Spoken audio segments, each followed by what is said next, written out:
কোরআনে আল্লাহ পাক কি বলছেন? ফি জান্নাতিন ইয়াতাসাআলুন আনিল মুজরিমিন মা সালাকাকুম ফি সাকার।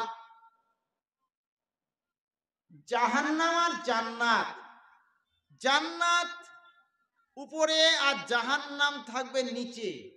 জান্নাতীরা জাহান্নামীদেরকে জিজ্ঞেস করবে, আনিল মুজরিমিন, এই গুনাহগার ব্যক্তিরা, তোমাদেরকে মা সালাকাকুম ফি সাকার, তোমাদেরকে সাকার নামক জাহান্নামে কেন নিক্ষেপ করা হয়েছে? সাকার নামক জাহান্নামে কেন নিক্ষেপ করা হয়েছে? সে বলবে, ক্বালু লাম নাকু মিনাল মুসাল্লিন, আমরা নামাজীদের অন্তর্ভুক্ত ছিলাম না, আমরা মুসল্লি ছিলাম না, নামাজীদেরকে আমরা দেখতে পারতাম না। ক্বালু লাম নাকু মিনাল মুসাল্লিন ওয়া লাম নাকু নুতইমুল মিসকিন। শুধু তাই নয়, যারা ফকির মিসকিন বাড়িতে আসতো, আমাদের দ্বারে দ্বারে যারা ঘুরতো, তাদেরকে আমরা আহার্য দিতাম না, তাদেরকে আমরা ভিক্ষা দিতাম না। ভিক্ষা দেওয়া, তাদেরকে যে আহার্য দেওয়া, এর যে কতটা ফজিলত, এটা যদি আমরা জানতাম, বাড়িতে দরজা লাগিয়ে আমরা ঘুমাতাম না। প্রিয় নবী সাল্লাল্লাহু আলাইহি সাল্লাম মিসকিনদের ব্যাপারে একটা কথা বলেছেন, আস-সাইয়্যু আলাল আরমিলাতে ওয়াল মিসকিনে কাল মুজাহিদে ফি সাবিলিল্লাহ। বিধবা মিসকিন যারা, তাদের ইত্তেবা করা, তাদের সেবা করা, তাদেরকে আহার্য দেওয়া, আল্লাহর রাস্তায় জিহাদকারীদের সমতুল্য তাকে সওয়াব দেওয়া হয়। সুবহানাল্লাহ। আল্লাহর রাস্তায় জিহাদ করে যে সওয়াব পাওয়া যায়, বিধবা মিসকিন তাদের যদি ভক্তি করা যায়, তাদের যদি সেবা করা যায়, তার আমলনামাতে ওই পরিমাণ নেকি দিবে। শুধু তাই নয়, তার উদাহরণ দিয়ে বুঝিয়ে দিয়েছেন, ওয়াকাল কাইমে লা ইয়াফতুরু ওয়া কাসাইমে লা ইফতিরু। একজন লোক, সে কি করে? সারা রাত্রি ধরে নামাজ পড়ে, তাহাজ্জুদ নামাজ আদায় করে, তাহাজ্জুদ নামাজ আদায় করে, নফল সালাতের পায়বন্দি। এই ব্যক্তি নফল সালাত আদায় করে সে যত নেকি পেল, যত নেকি পেল, আল্লাহর নবী বলছেন সেই ব্যক্তির আমলনামাতে ওই পরিমাণ তাহাজ্জুদ গুজারের সমতুল্য যা নেকি হয়, ওই পরিমাণ নেকি তার আমলনামাতে দিয়ে দেওয়া হবে, যে বিধবা মিসকিনদের যদি ইত্তেবা করে। এবং একজন ব্যক্তি নফল সিয়াম রাখে, নফল সিয়াম রাখতে কোন রকমের অলসতা করে না, এই ব্যক্তির আমলনামাতে যত নেকি হবে, আল্লাহর নবী বলছেন বিধবা মিসকিন তাদের যদি ইত্তেবা করা যায়, তাদের আমলনামাতে ওই পরিমাণ নেকি দেওয়া হবে। বলুন সুবহানাল্লাহ। সম্মানিত ভাইরা আমার, তাহলে বিধবা মিসকিন যদি আপনার দ্বারে আসে, কোনো ফকির ভিক্ষুক যদি আপনার ভিক্ষা করতে আসে, খবরদার তাদেরকে ধিক্কার দিবেন না, তাড়িয়ে দিবেন না। কিছু যদি না থাকে, অন্তত আপনি এক গ্লাস পানিও দিবেন, মুখের কথা সান্ত্বনা দিয়ে তাদেরকে বাড়ি থেকে বিদায় দিবেন। তবুও তাদেরকে কষ্টকর কথা বলবেন না, তার কারণ তারা হচ্ছে আল্লাহর মেহমান। সম্মানিত ভাইরা আমার, তাহলে দুইটার কারণ থেকে আমাকে জাহান্নামের, সাকার নামক জাহান্নামে ইন্ধনে আমাকে প্রবেশ করতে হলো। তারপরে আল্লাহ পাক বলছেন, ওয়াকুন্না নাখুদু মাল খায়দিন। আর কিসের জন্য তোমরা জাহান্নামে আছো? তো বলছে যারা দুনিয়াতে সমালোচনা করত, নিন্দা চর্চা করত, পরনিন্দার চর্চা করত, তাদের সঙ্গে আমরা শামিল থাকতাম। ওয়াকুন্না নুকাদ্দিবু বিয়াউমিদ্দিন, এবং আমরা কিয়ামত দিবসটাকে অস্বীকার করতাম, মিথ্যা মনে করেছিলাম। তাহলে এই যে আপনার কয়েকটা কারণ থেকে আমাকে যে সাকার নামক জাহান্নামে নিক্ষেপ করা হলো, এই কারণগুলো আমাদের ভিতরে আছে না নাই? আমাদের ভিতরে বেনামাজি আছে, ফকির মিসকিন আসলে তাড়িয়ে দেওয়া, এটার জন্য আছে। মুসল্লিদের ভিতরে কিছু ভাতের সমালোচনার সঙ্গে যুক্ত থাকে, তারাও আছে।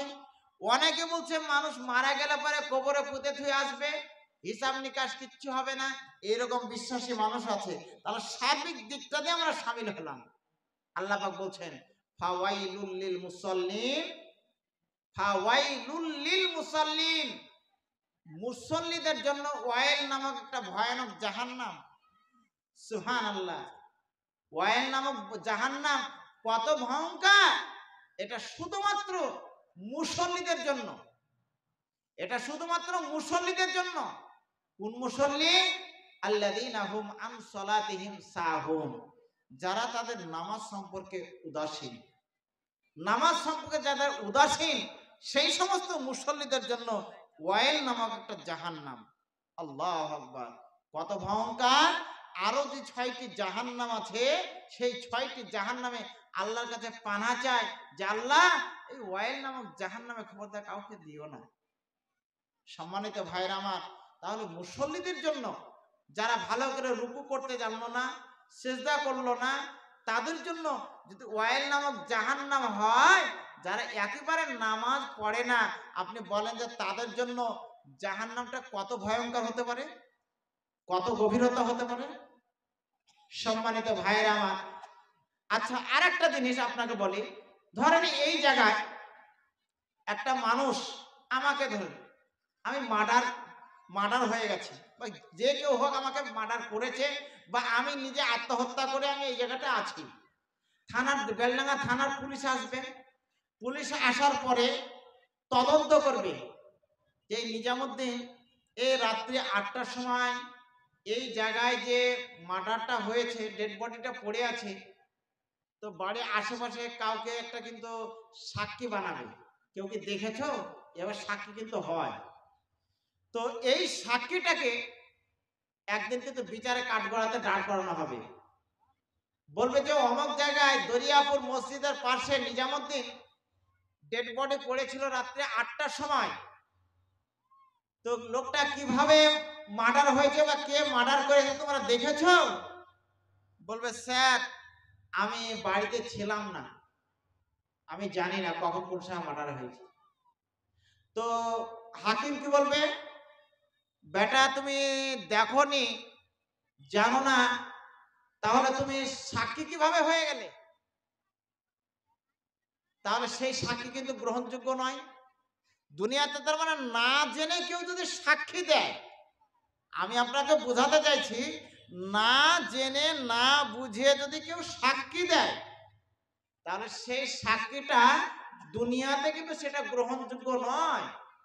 তাহলে দুনিয়াতে যদি গ্রহণযোগ্য না হয়, আপনি বলেন তাহলে আখিরাতের জন্য যে সাক্ষীটা আপনি দিচ্ছেন, নামাজ পড়ছেন, আল্লাহুম্মা বাইদ বাইনি ওয়া বাইনা খাতায়ায়া কামা বাআতা বাইনাল মাশরিকি ওয়াল মাগরিব, দোয়াটা বললেন, প্রায় 70% লোক দোয়ার অর্থ জানেন না। সূরা ফাতিহা প্রতি নামাজে, সুন্নাত নামাজে, নফল নামাজে আপনি পড়ছেন, আপনি সেটার অর্থ জানলেন না, তাহলে না জেনে যদি আপনি সাক্ষী দেন, তাহলে সেটা তো গ্রহণযোগ্য হলো না। তাহলে আপনাকে শিখতে হবে, জানতে হবে। আচ্ছা তাহলে আপনারা কি হতাশ হয়ে পড়লেন না?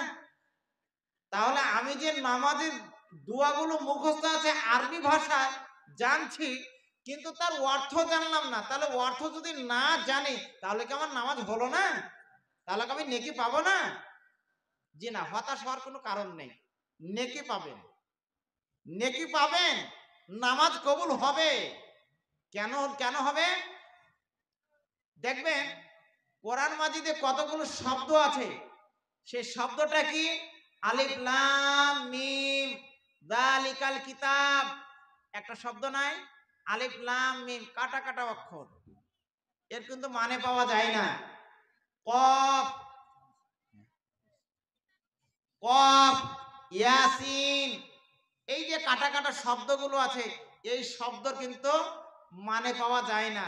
তাহলে যদি আমি নামাজরত অবস্থায় আলিফ লাম মিম পড়ি, আল্লাহ নেকি দিবে না? আল্লাহ নেকি দিবেন তো? তাহলে এখানে বোঝা যাচ্ছে যদি জেনে আপনি সাক্ষী দেন সেটার জন্য আল্লাহ আপনাকে নেকি দিবেন, না জেনে যদি আপনি সাক্ষী দেন তাও আল্লাহ নেকি দিবেন, নেকি থেকে আপনাকে বঞ্চিত করবেন না। তবে আমাদের বিষয়টা হলো এটাই যে ভাষাটা হচ্ছে বিদেশি ভাষা, আমাদেরকে জানতে হবে, শিখতে হবে, তৃপ্তি আসবে। এমন যে আয়াতগুলো পড়ছি, হাদিসগুলো পাঠ করছি, আপনার মাতৃভাষা আমি বুঝিয়ে দিচ্ছি, শুনে আপনাদের তৃপ্তি হচ্ছে। আর যদি আমি শুধু আরবি পড়ে চলে যাই, আপনারা কিছু বুঝলেন না, তৃপ্তি আসবে না। এই কারণে বলা হয়েছে যে তোমরা আগে শিক্ষা করো। প্রথমত আয়াত নাযিল হয়েছে শিক্ষা সম্পর্কে। সম্মানিত ভাইয়ের আমার, যাই হোক, নামাজ সম্পর্কে আমি নামাজের গুরুত্ব সম্পর্কে কিছু আলোচনা আমি রাখলাম। আশা করি যদি আপনারা বুঝেন বা মহিদার ভিতরে যদি আপনি ঠাঁই দেন, তাহলে আশা করি আপনারা উন্নত হতে পারবেন। আচ্ছা, তো যাই হোক, আমি আমার টোটাফাটা ভাষায় যতটুকু আমি আপনাদেরকে বোঝাতে পারলাম, আশা করি যে আপনারা বুঝেছেন। আপনাদের যারা নামাজ পড়ছেন, যারা নামাজ পড়ে না, তাদেরকে মসজিদমুখী কি করে করা যায়, আপনার ছেলেদেরকে কিভাবে মসজিদমুখী করবেন, এই প্রচেষ্টা আপনাদেরকে থাকতে হবে। তবে সমাজের উন্নত জায়গায় আনতে পারবেন। যদি তাদেরকে মসজিদমুখী যদি না করা যায়, তাহলে তাদের মতো ভাইরাস রেখে সমাজকে নষ্ট করবে, বাড়ির পরিবেশটাকে নষ্ট করবে, নিজেকেও ধ্বংস হয়ে যাবে। সম্মানিত ভাইরা আমার, আপনাদের আমাদের মা বোনদের সকলকে 5 ওয়াক্ত নামাজ পড়ার পরে আল্লাহ কালেমা নসিব করে দুনিয়া থেকে যত বিদায় হতে পারি, হ্যাঁ, আল্লাহ যেন তৌফিক দান করেন। সকল বলেন আল্লাহুম্মা আমিন। ওয়া আখিরু দাওয়ানা আলহামদুলিল্লাহি রাব্বিল আলামিন। আসসালামু আলাইকুম ওয়া রাহমাতুল্লাহি ওয়া বারাকাতুহু।